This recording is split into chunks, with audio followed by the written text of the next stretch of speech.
د اطلاعات او کلتور وزارت د فرهنګ او هنر معین ښاغلی مولوي صاحب عتیق الله عزیزي په خپل کاري دفتر کې د چین هیواد له سفیر ښاغلی ژاو شینګ سره د دواړو هیوادونو ترمنځ د فرهنګي اړیکو د پراختیا او د تاریخي ابداتو د استحکام موضوع اړوند لیدنه وکړه. په دغه لیدنه کې ښاغلی عزیزي صاحب وویل چې د چین او افغانستان هیوادونه خپلو کې ګډ تاریخي او فرهنګي مشترکات لري چې د دغه تاریخي مشترکاتو درلودلو له امله دواړه هیوادونه مکلف دي چې دغه تاریخي اقدارو او ابداتو په جوړونه او ساتنه، بیا رغونه او استحکام کې باید ګډې همکاري ولري. همدارنګه ښاغلی عزیزي صاحب د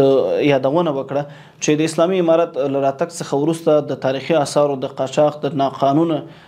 ناقانوني کیندنې مخه نیول شوی او په دغه برخه کې بیا ټول نړیوال فرهنګي سازمانونه اطلاعات او کلتور وزارت سره همکاري وکړي.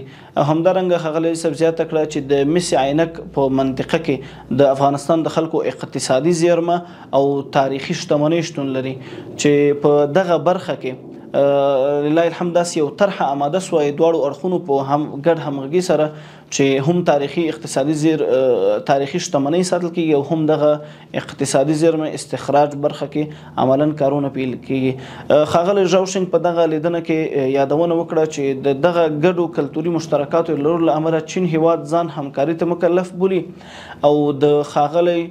شي جینګ پینګ د چین هیواد رئیس جمهور لخوا ورته هدایت شوی چې د مس عینک په سیمه کې باید د تاریخي ساحو په